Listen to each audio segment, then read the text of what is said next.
Good morning. This is the morning meeting. Sean, Dan, and I are here. Thank you for joining. Lots to discuss, and we're waiting for the president and the first lady to depart the White House. And so you might be looking live and maybe listening live to a long Trump press conference.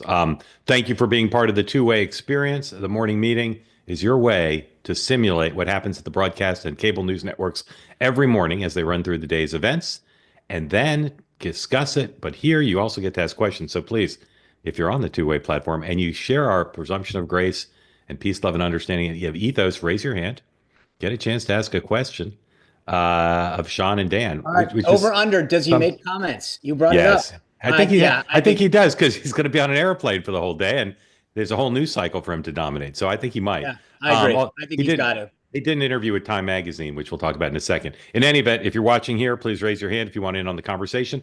I'm putting in place my new often used rule. If we don't get three news people, the show's canceled. On So a three Friday? on a Friday. So if you've never raised your hand before and you like the show enough, you want to keep it alive, please raise your hand.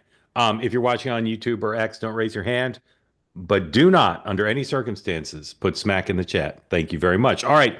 As I said, the president and the first lady are about to depart. There's both an in-town pool and an out-of-town pool. Sorry, Paul, I screwed you up there. In-town pool, Scripps, Reuters, Getty, The Grio, Fox, Politico, not Politico Pro, The Daily Mail. Nothing shocking there. Anyway, they're leaving for Rome. They're going to helicopter the helo to Andrews and then fly off from there to Rome and land in Rome at almost 11 o'clock local time. They're staying at the ambassador's residence there. Mr. Is Tillman it? Fertitta Yes. confirmed us. Uh, yes. And then they're going to the funeral tomorrow. We'll talk about that in a second. The By the Vance's, way, I will just tell you, Mark, of yeah, all of the ambassador's residents that I've seen, the Italian ambassador has to rank in the top two. it does. But have you been to Portugal? That's why I left myself Yeah. one. I Oh, mean, wow. Paul, see if you can find a photo, just a still photo of the U.S. ambassador's residence in Portugal. I think Sean will agree that Rome is at best number two. that's why I gave myself the wiggle I'll room. tell you, the Tokyo one is incredible. Also, it's incredible. Also, it's got a Ron swimming. just redid the It's got, library there. yes, exactly. But it's got a swimming pool. It's beautiful. An incredible location across from the Okura Hotel. The Vance is back from spring break. Mr. Witkoff is in Moscow. We'll show you that now. Mr. Witkoff is meeting with Vladimir Putin. I don't know if the meeting's still going on, but it's underway at least. Uh, Go ahead and put that up. There's a still photo and then some incredibly compelling video, which you'll see in just a moment. Here we go. All right, here they are shaking hands. Now watch this video. I find it spellbinding. I've watched it 3 times. Just the walk in, look at the body language. Witkoff, oh, Mr. President, great to see you again. Sorry, Ukraine started a war. Come right this way. I got a great Uh, condo idea. I'd love to yeah, build it in exactly. Moscow. Yep. Exactly. Trump Heights. No, Uh, Witkoff Heights. He's a Witkoff bigger Heights. developer Witkoff than Heights. Trump is. Putin. I don't know who these guys are with Putin, but they're helping him out. Anyway, that meeting's underway. Hopefully, we'll learn more about that. Two legal. Congress is still away. They're back next week. Lots to do on reconciliation. We'll be talking about that next week for sure. Legal matters. George Santos is being sentenced today, and there's a court hearing with Luigi Mangione in New York. He's supposed to plead not guilty a day. Is that the Portugal one? You got a wider shot than that because it's like on a cliff overlooking the water. Wow. So anyway, maybe you can find it, but it's beautiful. This weekend, White House Correspondents Association dinner tomorrow night. Lots of parties. Ashley Parker of The Atlantic, formerly of The Washington Post, one of three Atlantic reporters, along with Jeffrey Goldberg, who we believe, according to the president, interviewed the president yesterday. No reports from the president or the social media accounts of the three reporters or The Atlantic about what happened. Ashley's on Washington Week in Review tonight. I assume she'll talk about their interview with the president. So stay tuned for that. All right, Sean. This By the way, trip. can I just say this? Like Yeah. I saw the president's post yesterday. It came on after the show that he was doing this. I get why he does some of these things because he wants to win them over. It's why he does Woodward books and whatever. But I just, to me, I was just frankly not pleased to see any of those three individuals getting an interview. Because it rewards bad Um, behavior. it rewards bad behavior, and also just again, this is I just don't I get why, his philosophy. It's like why sometimes people say to me, why does he talk to the New York Times or some of Yeah. these places? And I think it goes back to this whole idea is that he firmly believes, and I think based on a lot of experience, that he can win people over. But anyone who believes that Jeffrey Goldberg, The Atlantic, or Ashley Parker is going to write anything positive is nuts. And I get that's one of the things where I don't know why that they continue to I mean it's not they, it's him. If I didn't have peace, love, and understanding for you, I would recommend that when Noah writes the Twitter post with the video clip of what you just said, it said Spicer calls Trump nuts. Because what you said was anyone who believes that is nuts. So I'm giving you a chance to revise and extend if you wish. Now you're muted. Did you mute yourself on purpose? Is that part of the I joke? did because Yeah. I will tell you, as you Yeah. guys know, I have to. I'll just full disclosure. You guys know we were away all week. The dog came back Yeah. this morning and is a little happy to see Okay. us. Okay. Take a look. That's the Portuguese. That's US. That's not bad. Not Yeah, bad. that's not bad. I don't think it's every one of those buildings, by the way, but it's an Well, it's got to incredible. be the one next to the pool, right? Yeah, but I thought it was on a cliff overlooking like the ocean or something. I don't know. I may be wrong. Anyway, so Sean dies. Just to be clear, Sean dies a little bit inside every time the president takes a call from Maggie Haberman, which he does on a Well, regular Maggie's basis. listen. I will just. I'm going to disclose that I've said it publicly, so I'm not. Maggie's in a different category but I do think that she's in a much different category of reporting than a lot of these other people. Yeah. All right. We're gonna talk about. So let's see what happens there. But Sean, your view. It's interesting because the president, because he can shoot people on Fifth Avenue, the president could do an interview with Jeffrey Goldberg, and he's not criticized. If someone else, even on his team, did one, Oh my right, God. they'd be Well, think about hammered. this. I mean, you go back to Waltz, and people were saying, "Why is Right. Waltz Right. in?" And I'm Right. like, Exactly. but now we're Exactly. inviting him in. And Exactly. again, I think one of the things. Look, I had a very epic. The first time I actually ever got chewed out during the transition was the New York Times wanted the president after he'd won to go to the New York Times, I and remember this. I was adamant that that was not appropriate. At the very least, if you wanted them, they should come to you. You're the president elect. And he was like, I do what I Yeah. want to do, and Yeah. he does, Yeah. and Yeah. he He doesn't did. care. And he went to Vanity. He went to not Vanity Fair. What's the parent The company? magazine, What's it called? Condé Condé Nast. Nast. He went to Condé Nast during the transition too. It's nuts, but he does it because, as you said, he likes to win people over. I will say regarding the media, I don't usually watch Abby Phillips' show on CNN. I just don't. But Botcha was on last night, and I was in a car coming in from the airport, so I watched the top of it. It is so anti-Trump. It's oh, it's it's crazy. oh, It's it's, I mean, crazy. that's not even to your It's point. But that's, it's yeah, it's crazy how anti-Trump it is. aggressively. And so, the Atlantic, it's like it'd be like if he went on that show. It's so anti-Trump. Anyway, we're going to talk about the Russia stuff in a second. But Sean, I want to talk about the trip. Okay. Presidential trips normally overseas are planned for weeks or months. This was obviously put together in less than a week. There's talk that he might meet with Zelensky. He says there's lots of people who want to meet with him. I heard this morning that the funeral is largely in Latin and 2.5 hours. Is Donald Trump and Joe Biden's going too? Are they going to sit there for 2.5 hours for a service largely in Latin? I would be. I don't. I would assume it's closer to 90 minutes. Well, But Nora O'Donnell said it was 2.5 hours, but even 90 minutes. Is Donald Trump going to sit there in silence for 90 minutes listening to a service in Latin? And Joe Biden? I don't know. I'm just skeptical. But look, I want to ask you about the planning. So, well, just to be like, clear, it's you not like think? they don't tell you that, right? I mean, and Well, also why? Why understand? I understand. I just be surprised. I think the I more interesting thing is the protocol there. This Gets isn't bad like, seats. He gets yeah, a bad seat too. right. He may not have the best seat, and I He think won't. that's It's He won't. reported that he's in the third row. Yeah, right. but Sean, I'm talking about now the meetings. Like, do you think they already know what meetings he's going to have, or is this totally on the fly? I don't think it's on the fly, but I think in a circumstance like this, so like leading up to a major summit, a G7 or whatever, you literally would start to say, you set up your little shop, you get your flags, and you kind of people come in and you time it all out. In this case, you don't have the time to pull that off, so you're going to be doing it probably at the ambassador's residence, and you'll have this sort of shuttle diplomacy where people will be staking out things. The difference with Trump is that he's the kind of guy who says, yeah, let's grab 5 minutes, or And there's also a difference between a formal bilat and somebody meeting on that what they like to call the sidelines of. So, does somebody pull him over while he's walking in and say, "Can I talk to you for 2 minutes?" I have a feeling that he's getting a ton of calls. He already has, and he's probably going to get a few more to his team and to him that say, "Can we get 5 minutes to talk about the tariffs? Can we get 5 minutes?" And that's the other thing that I just want to be clear on. I think if you rank everyone that he wants to meet and then Zelensky, it's everyone who wants to meet with me, including random tourists that want a photo in Rome, and then Zelensky, because he'd rather have that discussion be about that. Take your point. So, Dan, I want you both to name 2 world leaders you have a high degree of confidence he'll meet with on this trip.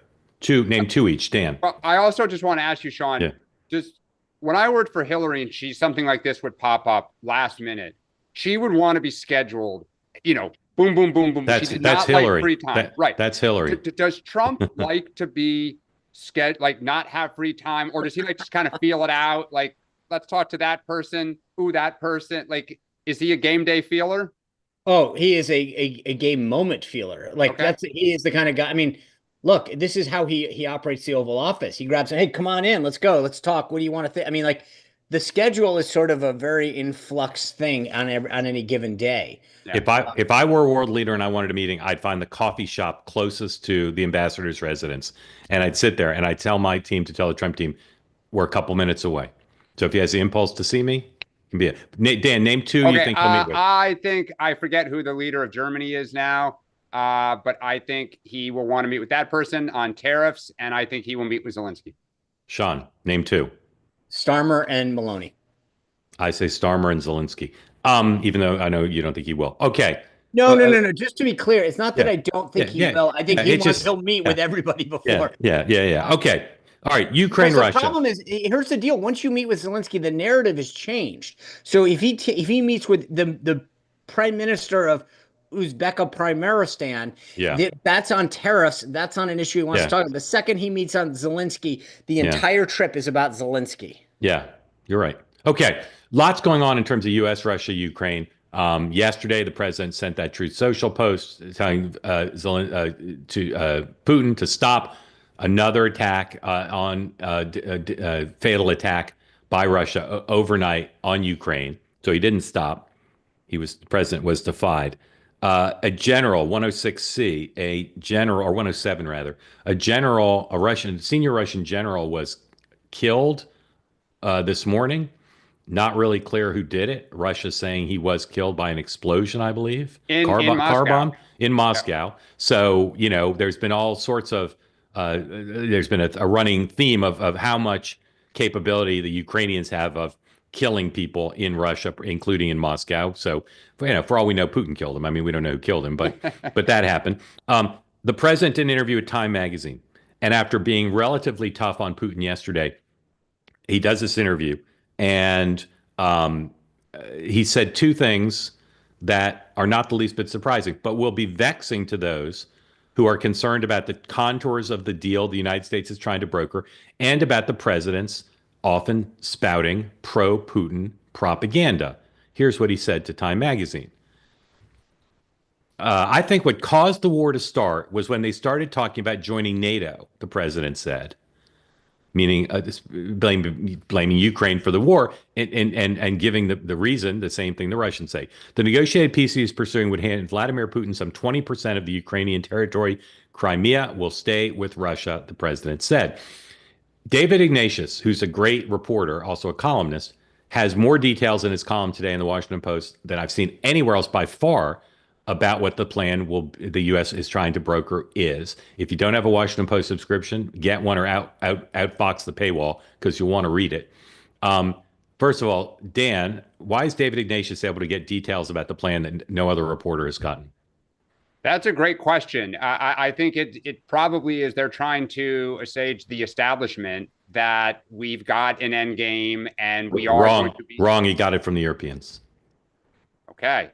Yeah. As I was saying, he got it from Europe. I mean, look, it actually tracked with what we were discussing yesterday, which is it sounds like the real holdup is whether or not, Putin is pretty adamant there not be EU peacekeepers with some sort of logistical and financial support from us. And I was actually pretty happy to read that is what the Europeans or Witkoff is pushing Putin on. Yeah. The By the way- plan, let me just say real quick about the thing, Sean, sorry.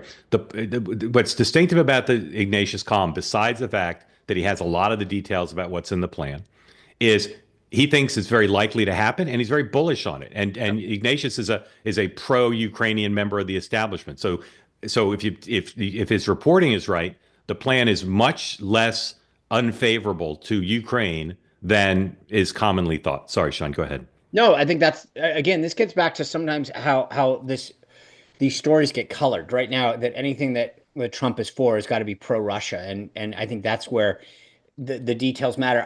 You guys know, I had Batya, you mentioned her on Abby Phillips' show. She was on my show yesterday and gave this really great history lesson on all of those territories, whether it's the Donbass or Crimea.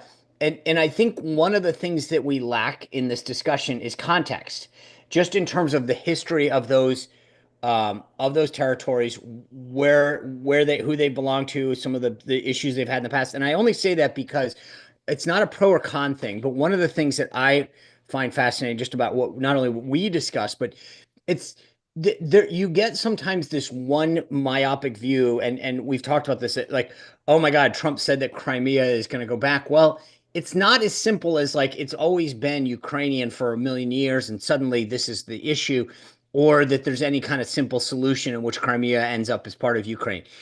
A lot of these discussions and conversations are much more nuanced about the history, the status of the current situation, and the reality of what a negotiated peace would look like than I think that the Washington Post or the New York Times ever want to let people really know about. Sean, I totally agree with you. And I'm going to raise another issue, and we're not going to solve it here today. I wish we could. Why does the president say the war was started? Why does the president, in the context of the long-running complete bafflement many of us have about why the president frequently says things that are pro-Putin, why does he say to Time magazine, the war started because Ukraine talked about joining NATO? Why does he say that? The only thing that I can gather is that he wants to be, that his view in going into a negotiation is that if you piss off the other person, they're never going to want to strike a deal with you. So let me just, so the answer is, you're asking me to explain it. I'm not. But I just say, I'm so interested in hearing from you on this because you're so anti-Putin. Like you have no love lost for Correct. Putin. Okay, so he could say, which is true, if you look at the history since the Cold War ended, Russia has felt threatened by the enlargement of the NATO perimeter around it. And it's understandable from the point of view of the Russian leaders that they would be worried about NATO expansion. And we can understand their point of view. But to say the war started because of Ukraine's provocation is an injustice to history at a time when he's supposed to be an honest broker. So you can say sympathetic things to Russian, but he's spouting, if you'll pardon the expression, a big lie that is Putin's justification for killing children and innocent people in a country he invaded, whose international borders he violated. Why would he say now, forget ever, why would he say now that? I understand the concept of wanting to be an honest broker, but why say something so fundamentally false that's an offense to truth? Look, I can't explain. You guys, you know what I think about Putin, and you know how I'm pretty strong on how this war started. So asking me to explain why somebody believes something that I don't share is not exactly. Well, but you know But Trump. what I'm saying, so like I said, Trump. The only explanation that I can give you is that he believes that in order to be seen as a fair broker, that he throws out this lifeline to Putin to say, see, I'm not entirely with Zelensky on how this thing started either. So trust me as the guy that's trying to solve this.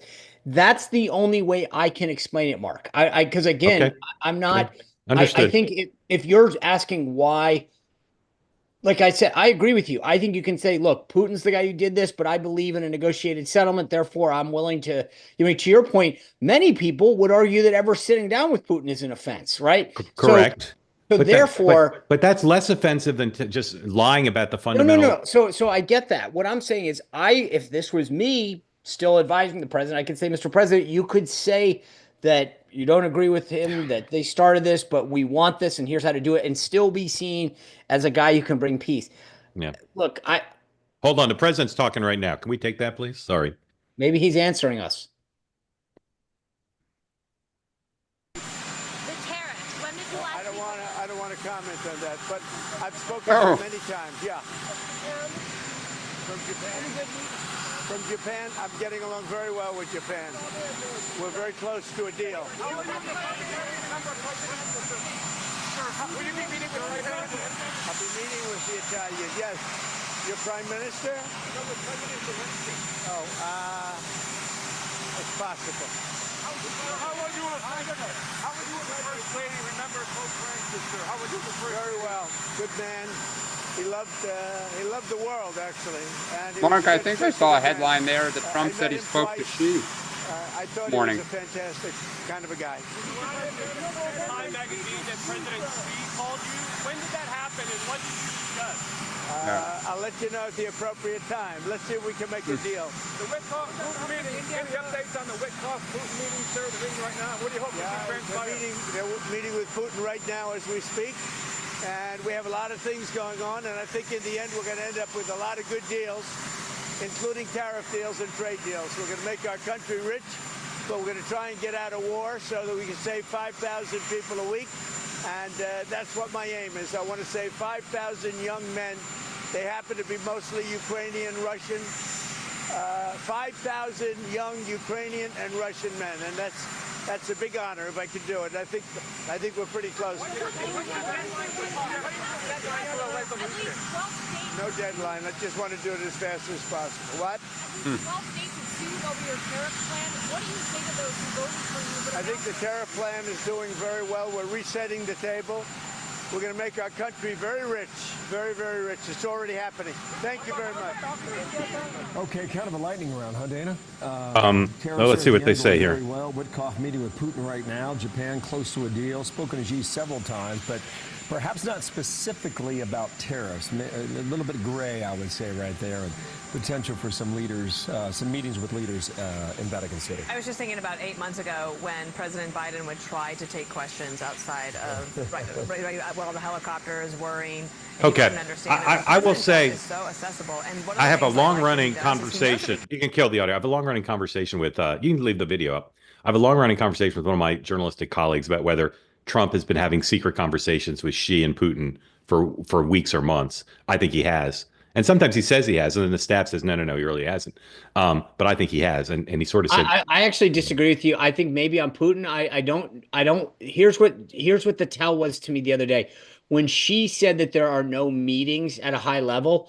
I think that was when you can demonstrably prove that something did or did not exist. That's like she said, we have not spoken. And if I were like that's one of those things that would have leaked out if that was true. Yeah, maybe. I can never resist trying to do the Abbott Costello thing with you, Sean, when you talk about she. He said or she said? Yes, I know. Okay. Anyway, I just think they've talked. I know I'm in the minority on this, but I think they talked. Dan, anything you heard there you want to comment on? From Trump? Yeah. No, I mean, just I think the only thing is just I think they want trade deals, and they're going to be frameworks with no real details, so he can claim he got something when he didn't. Yeah, you can take the video. You can take the video down. We'll see him at Andrews. Go ahead, Sean. I think I would have bet you guys 5 minutes ago that he wasn't going to meet with Zelensky in Rome, and when he said maybe. I don't know. There was because I don't think he wants to ruin the narrative of over there. It doesn't. It like I said, it'll change from the Pope. It'll change from tariffs to suddenly Trump met with Zelensky. No matter what happens. Well, except it's a weekend, and he thinks, I believe, based on one conversation I had, I believe he thinks that he can turn Zelensky in person. Yeah, and they're in the same city, so it's like, and Zelensky wants to meet with them, and it'd look bad if he didn't take the opportunity, and it allows him to. That's why I'm saying for all those reasons. Yeah, I think he will. I think he will. Okay, all right. The other quick thing is, again, I will reiterate this. I believe that the Trump and Xi are going to announce at some point soon a July. There's got to be something to agree. get everyone together, and that's agree. the only way this ends. I agree. But Bessent has done a very strong job of uh, of calming the horses and saying we can have some bumpiness with China, but it doesn't mean there's going to be a trade war. Yeah, but here's the difference, Mark. What people are missing on this that frankly, I don't think anybody saw is I don't know that China wants to back down now. I think Well, this that's is right. where Yes. the rare Great. earth minerals and other things that they are Yes. doing right now, they basically said, you want to play this game with us, we'll play. Correct, but they're also why making we're gonna- adjustments. why we're gonna fold. Great story in the Journal today about all the things China's doing, and the president signed an executive order yesterday on rare minerals. But I'm telling you, and there is disruption in shipping. Like, this is already a problem. But all right, guys, we got to do rapid round here because we got a lot to get to. We want to get to your questions. Again, I need 3 new people or the show's canceled. So please, 3 new people, raise your hands. Sean, number 1, we saw in this news cycle a ton of Hegseth negative stories about Hegseth. There continues to be leaking. The Hegseth people say the leaking's all coming from the fired guys. The fired guys say it's not them. Is Hegseth's will the weekend be a circuit breaker on negative stories about Hegseth stewardship of the Pentagon, or will there be more next week? 1 2-word answer or 3-word. Just more next week, or the it's all purged. I think we're done for now, unless again, this is always, but I do think that just to be clear, again, look at the bylines on these stories. These are not Pentagon reporters. So more next week, or we're done? I think we're done for now. What about next week? The only reason I hate to do the predictions game on this is that, is there some other small thing? But I think all right, Dan. Right now we're getting, no, here's what I'll say. I don't think so. Fine. Force my hand. The reason I say that is if you're getting as petty about whether you're changing a room to makeup or something, that says you don't have a ton more. Okay, Dan, more next week, or we're done? A lot more. The correct answer is a lot more. A lot more. I mean, Sean, a laptop that bypassed the internal security network, that's way more than makeup, my man. Dan, ho hum. He's only the secretary. Right. He's only the secretary of defense. Next topic. Next topic. Dan, your favorite White House Correspondents' Dinner memory. Just one quick memory. That I can say on here. Yes. Seeing certain people with their hair down. Nothing good happens after 1 a.m. when alcohol is flowing in an ambassador's residence. Okay, Sean. I stole Matt Drudge's hat one night. And you still lived. Ed Henry at that time was with Roll Call and documented the whole thing. But it was to Dan's point, it might have been a little late. It was on the patio of the Hilton, and there was some alcohol involved and a dare. And that recipe didn't work too well. All right. I have many, but my favorite is a state senator from Illinois came over to me and said, I want to introduce myself. I think you know David Axelrod. Interesting. Yeah, Barack Obama. By the way, just as a side note, little broadcasting, I will be doing live play-by-play on C-SPAN Saturday night for the arrivals. So forget entertainment tonight. Yeah. Yeah. All right. You're Sean, talking C-SPAN 1, not the Trace. Yeah, not the Trace or the Deuce. Sean, winner of the week. The winner of the week is independent media. With this weekend, you are seeing the first, if this is the Substack, Bannon's having an alternative event. This is not just people not going to dinner, but a true advent of a new breed of independent media that's on its own now, that can throw its own parties. So I think this is a big week for independent media. Dan, winner of the week. Kilmar Garcia. I think the politics of this have changed, gentlemen. It is the polls are overwhelmed. This has not been good for Trump. He will be back here by Memorial Day. He'll be back here, and then he'll be in prison. No, look. But Dan, hold on. I just want to ask this: if the guy comes back, honest to God, so you're Chris Van Hollen, right? Do you say, I'm so excited? He's like, once the dog catches the car, honest to God, just Chris Van Hollen calls you and says, Dan, I watch you every morning. He's coming back. He lands at BWI. Should I greet him, and what should I say? Heroes welcome. Heroes welcome. Nope. You know what, guys? Garlands, roses, rose petals. You know what, guys? Yeah. Trump's backing down again. Right. Winner of the week is the big box retailers who did more than the bond market, the stock market, the polls. worried members of Congress to get Donald Trump to back down off of tariffs by saying store shelves will be empty. Sean, loser of the week. I'm going to stay on brand. The loser of the week is the White House Correspondents Association /dinner. /dinner. Dan. Well, I mean, yeah, I understand. No, I know. I asked like people last night, by slash. the way, I said, what does the entertainment look like? Because there's no speaker. Remember a few years ago, they had a historian and the guy sort of tried to like, and they were like, well, it's going to be a bunch of the winners of the thing. And I'm like, oh my God, can you imagine paying thousands of dollars for a ticket to sit there with red carpet coverage by you will be better than the dinner. Oh my God. This is to me the beginning of the end. I think that they've lost. A lot of people are going to say, I can't believe I paid for this. Dan, loser of the week. Pete Navarro. The trade war is becoming a whimper, and the dreams that so many people had about like massive long-term structural change is not happening. Interesting. I'll get back to my loser of the week in a second. Sean, what are you looking for this weekend? Red carpet. Like I'm looking forward to my C-SPAN coverage. I think this is going to be huge. And I'm looking forward to these alternative parties. When you are conservative and go out to any of these things, you feel so like it's just an awkward feeling walking through and knowing that there's now alternative events where independent media is welcome. I'm excited for that. And that's what I'm looking for, because I think it's going to be, it's finally a sea change. As I mentioned, when I talked about the winner. So to me, I'm excited about the weekend for being around people who aren't just, by the way, how am I making, Tom's asked me how I'm making money off the dinner. Tom, if you can find a way that I can make money off the dinner, I'm all for it. Yeah. I don't make anything this weekend. Yeah. You want to be a caterer, a valet parker? Dan, what are you looking for? The Pope's funeral. I assume it's like the Godfather's funeral. The number of side conversations that'll be captured on camera, handshakes. Are you getting up at 4 a.m. to watch it live? That's what I was just going to ask. I may hit my DVR right now as we're talking. Yeah. Loser of the week is those who thought, like Steve Bannon, that it was great politics to raise taxes on the wealthiest Americans. It seems like that's dead. And I'm looking forward to the funeral / what the president, what bilats the president has while he's in Rome. I think that's going to be great. Mark. And lastly, because I got 3 things I'm looking forward to. I want to know what happened with Jeffrey Goldberg and the president. I'm looking forward to Ashley Parker on Washington Week, a program I haven't watched since Hugh Sidey died.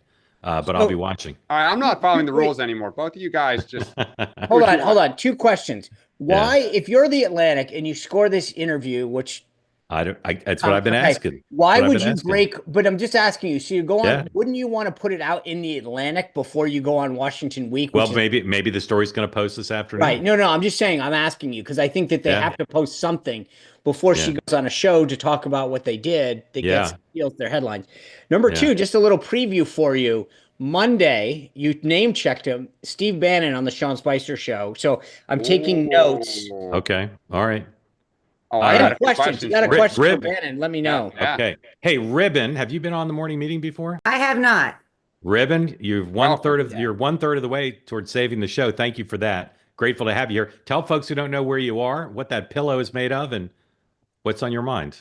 Just a decorative design of some zebra. Okay. Get some animal out. Yeah, like it. That feminine side of me. My question: I'm a native Californian, Texan at heart.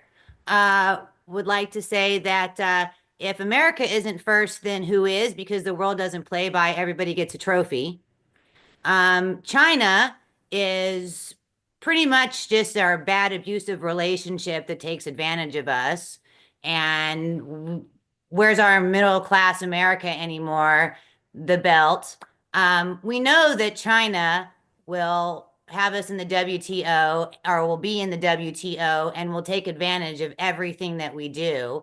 And they know, as they want to sell their big, vast market of people, they know that the economic freedom of their citizens will completely hinder their economic power or threaten their political power.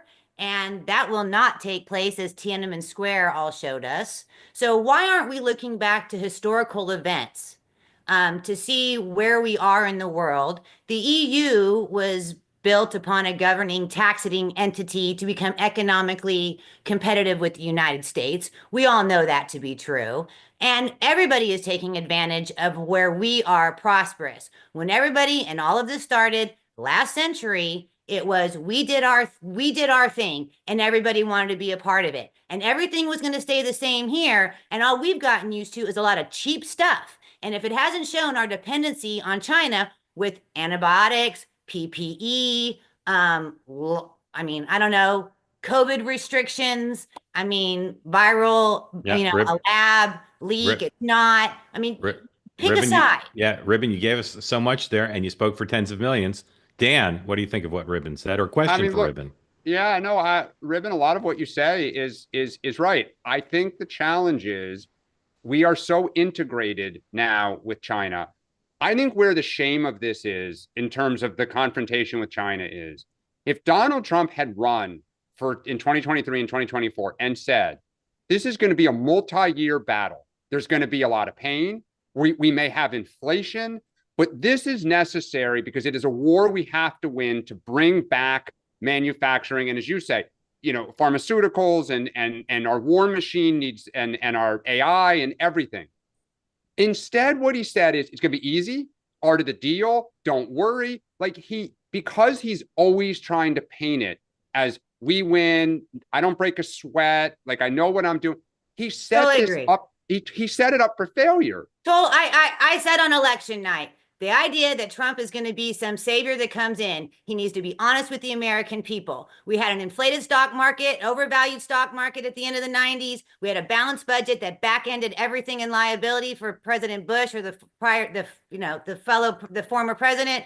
You love Bill Clinton, just say it. I do not love Bill Clinton, but I was in China talking to the chief economist as a graduate student, and listened to him as they were entering the WTO. And I asked my professor and asked anybody else, are we going to have to ask them to send us some bolts and hold off on invading us at any point because we are dependent on everything now? I mean, it's becoming absolutely asinine as to where we are. And yes, people need to realize it's gonna hurt. We're Occupy Wall Street. Now we care about Wall Street. Make up your mind. I mean, if you wanted, Dan, if your party wanted to be that genuine about student loans, why didn't they just defer the interest payment? Why do they play this whole thing on going on with things? Why didn't they just defer the interest payment? Ribbon, I think you'd beat J.D. Vance in a primary, just so you know. Sean, go ahead. First of all, I love the way you started off this. It's very Ricky Bobby. If we're not first, we're last. Yeah. And I will say, I was just looking it up when you're talking. If someone in the chat months ago recommended Michael Pillsbury book on China, the 100-Year War. And because I read the chat, I bought the book as I listened to the podcast that get recommended and all the stuff that you guys tell me to do. And it is, as somebody who is a China hawk to begin with, it added more fuel to the fire. The idea that, as I've said before, we should be doing it anyway, but then we go through COVID and we sit there and realize the consequences of not having our own PPE and our manufacturing base and still twiddle our thumbs, to me, is mind-blowing. And what I would like to see is, and that's the same thing with debt, right? Why are we, everyone keeps saying, oh, we just need to, raise, we have a spending problem in this country. We have a debt problem in this country, and it affects the ability for the country to serve its future generations. And yet we sit around twiddling our fingers every year. We allow people to go on an app like TikTok, which literally is a national security threat, because we're afraid to tell people, gosh, I know you're addicted to an app this is literally the COVID equivalent of an app. They're sitting around, people are like, well, we can't tell people to stop doing it because now they're addicted to it. Of course you're addicted to it. How do you think that they set this thing up from the go? So I think over and over again, we've got these big existential problems that no one wants to deal with. And at least I will give President Trump the bulk of the credit for being the first politician of either party to really tackle some of these. Now, in some of them, I think we should be more aggressive, frankly. I agree. But we've been kicking the can down the road over and over again, sending John Kerry over there talking about climate change as if they really care about that. Well, I will say Barack Obama with TPP was talking about trying to encircle them And it was one of the things Trump first ran against. He was. And I again, but at the end of the day, as someone who was there at the launch of TPP, the way that was structured, yes, it would have been potentially a cudgel to China, but it would have been at the detriment of the United States and our ability to get market share from Southeast Asian countries. Well, I mean, to some extent, but look, what are all these? Here's the challenge. What are all these companies looking at that are in China? Getting out of China to go somewhere, not back here. Whether some are. Well, that's because it's too expensive to do business here, Dan. Yeah, I agree. Look, and why is that? It's because of government policy. It's because of government regulation. It's because of taxations. Why is that? Ribbon, all I have to say, and besides thank you for coming, because we got to bring someone else in, but if you decide not to primary J.D. Vance, we'd like to give you a show on two-way. So please keep us in mind as you make the decision about which you prefer. Thank you so much. Thank you for coming. Did you come on to save the show? Because we need 3 new people. I mean, I have been watching you guys for a while now, and I grew up at the dinner table talking politics with my parents and economics. Grew up in a in an entrepreneurial environment. My mother is an American success story, and I have a lot of diversity in my family. I've got a MBA in economics finance. I sat in the balcony of the parliament at EU while they were implementing the euro and said, gee, nothing's going to get lost in translation here, folks, right? I mean, just thousands years of cultures and constitutions. Hold on 1 second. It's actually amazing to me still that they did it. Sean, what did you want to say? I just want to ask before we leave, I'm just fascinated because, we've got Professor Kenny and Dan. Wait, but you're just Ribbon, like Madonna. Like what? That's my middle name. Born with it in the 70s. Ribbon, I love that you've gotten rid of any vestige of a California accent and you just talk like a Texan now. Well, yeah, I've actually been I grew up in both places, so I have a very good understanding of business. Please come back regularly and let us know when you decide if you're going to run for president or be on two-way. All right, thank you. Thank you. All right, we got one. But the clock's ticking. It's already 42 after. Hey, Jeremy, are you new to this program? Have you asked a question? That's where I was going to. Jeremy, have you asked a question before? No, I've not. So all right, 2/3 the way there, the show could live. Jeremy, welcome in. Thank you for being part of Two-Way. Tell folks where you are and what's on your mind, please. I'm in Rochester, New York, and I've been listening since October. So I love the show. Awesome. Well, glad to have you here. How'd you find Two-Way? Do you remember? It was an interview with Megyn Kelly. I think that I saw you on first. So awesome. Well, thank you for being part of it. What's on your mind today? So my concern as someone with kids and looking for their future is if Doge fails, I don't see any path as a country for us to really get on a sustainable path financially. Just because there's no really willpower in Congress. I mean, they barely work a whole month over a year. So I guess Jeremy, what would be success for you for Doge? Is it the amount saved or how would you measure success? So I'll just be honest with American people. I mean, because that's what we need. Because we look at our entitlement programs. The way they're set up now, they're not sustainable. I mean, as a person in finance, it's just not, we need to, and I know you've said before, Mark, and that you think if the people told Congress that reforming these programs was a big issue to them, they would change it. But if you look at something like immigration, where we did tell them it was a big issue, we're having to fight kind of tooth and nail to get gang members out of the country. Yeah. So you're right. You're right about that. But in some ways, it's comparable because those things historically have only been done in a bipartisan way. And I think reforming entitlements has to be done bipartisan, and there's just no appetite in the current environment to do that. So Jeremy, is you just want to make a plea that Doge follow through, or do you have a question? I guess my question would be more on the immigration front. So, and Sean, why are we not framing this in a better way to kind of highlight kind of the issues we're having, just removing gang members? Because Democrats are doing such a good job, putting boundaries in this that we're never going to get past just this initial front of the gang members themselves and never get to the whole of 11 million, I guess, that came into the country. Well, I mean, first of all, I don't don't agree with the framing that we're not doing a good job. I think focusing on people, there's, with the exception of some far left Democrats, I think that there's very few people that are not elected Washington Democrats that would not agree that we need to get rid of people in this country who are here illegally and are criminals. So I think that the administration made the right call by starting with that and framing the discussion. So it's not just the right policy, but I think that the way that they frame this, the way that they've communicated it, that's going to be the place where you get actually, as you look down that continuum, I think when you start to say, even President Trump has expressed empathy for people, for what they refer to as the dreamers, the DACA recipients who were brought into the country as kids. I think that's, if you think about it, you've got everyone from criminals, hardened criminals with deportation notices, all the way to people who came into this country illegally, and then people who were born here to people who were here illegally. And you've got to deal with each of those things differently because they're not all the same. And I think that the administration made the right call by starting with the ones that were probably the most. I mean, I think that's probably an 80-20, if not 90-10 issue.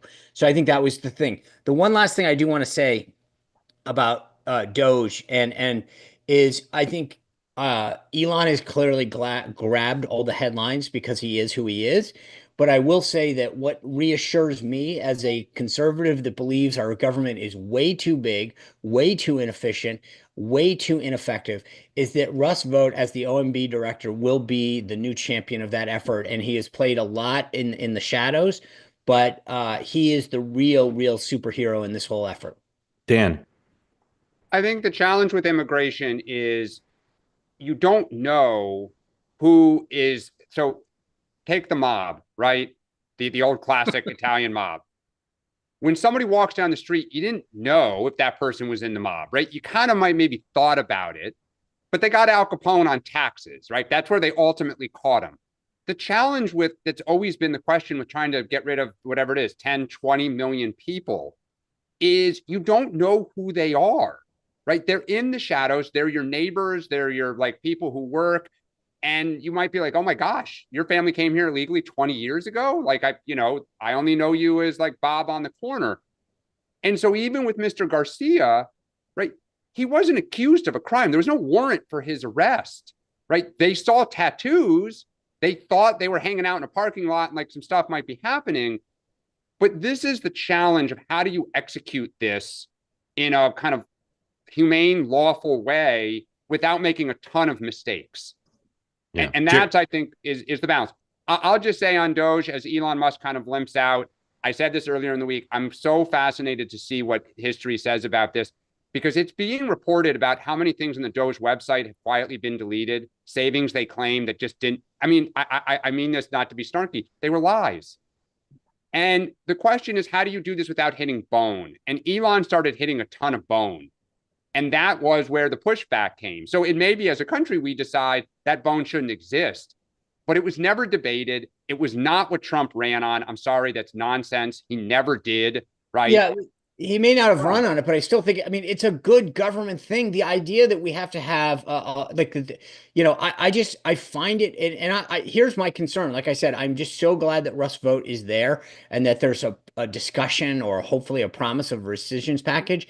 That the idea that we have to say, God, how silly is it that if you can only retire whatever is 4,000 people a day from the federal government because we have to send it down in a manila envelope into a mine is insane. That's not a Republican issue. That's not a Democratic issue. That's not conservative or liberal. That's common sense. And there's a lot of these things that Doge has exposed where you say, should the government really be running that way? And it's not even a question of private sector or whatever. It's just, does it make sense?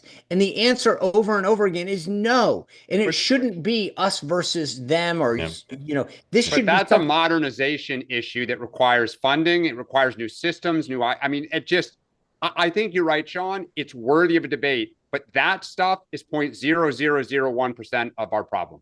At best. Jeremy, thank you for joining. Grateful to you for being part of Two-Way. Please come back regularly. All right. One of my cardinal rules in life, I never ride on an elevator when it stops at multiple floors and say, oh, I guess we got the local. Just don't do it. I also never make jokes about people's last names that I know they've heard throughout their childhood, but I'm going to do it now. Let's go to war, everybody. Megan Have you been on this program before? No, No, but first so time I've even logged. I mean, I've all right. watched you on YouTube. Yeah, But this is yeah. the first Okay, time. well, thank you for saving the program, and the whole community is grateful to you. Tell folks where you are, why you like two-way, and what's on your mind. I'm from Memphis, Tennessee, and I've watched you, Mark, over the years. Sean when he was press secretary. And Dan, I wasn't sure how I was going to feel. I love you, Dan. I wasn't sure how I was going to feel about you, but I love Dan. All right. Well, Megan, thank you for all that. Thank you for being part of two-way, and floor is yours for whatever you want to talk about. Well, actually, I wanted to go back to the Pete Hex. I never say his last name right. Hegseth.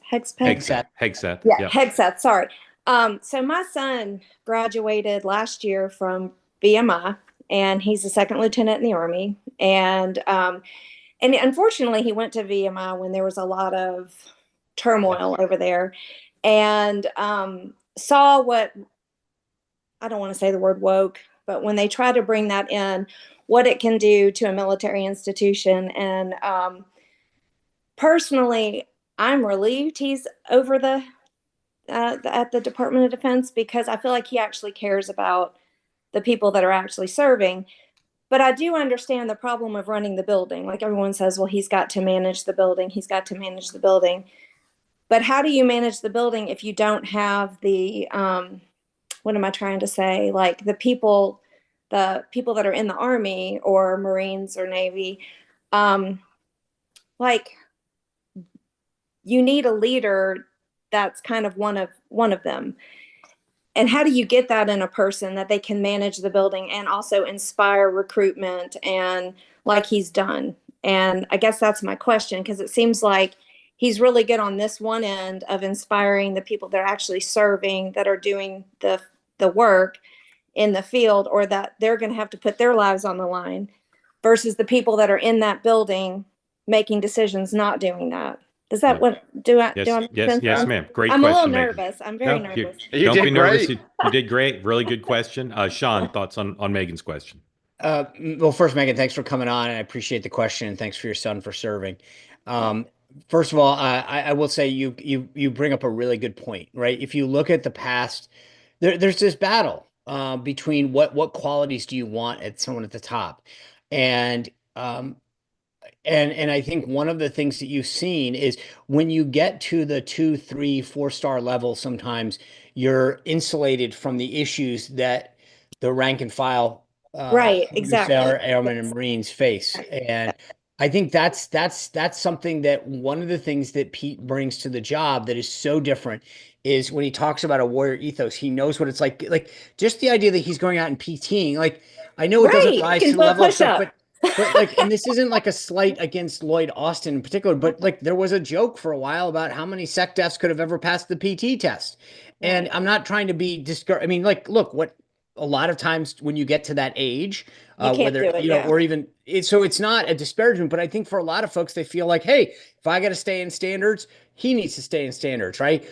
I think Pete, Mark says all the time, you speak for tens of millions of people. And I think in this instance, there is a lot of people who feel like sometimes the Pentagon leadership was detached from the issues and the things that so many people went through at the deck plate level. And so this, to me, is an opportunity to look in a different direction in terms of the leadership of the Pentagon. I agree. The managing that building is, I've done 3 tours there. It's not, it's its own little country. Right.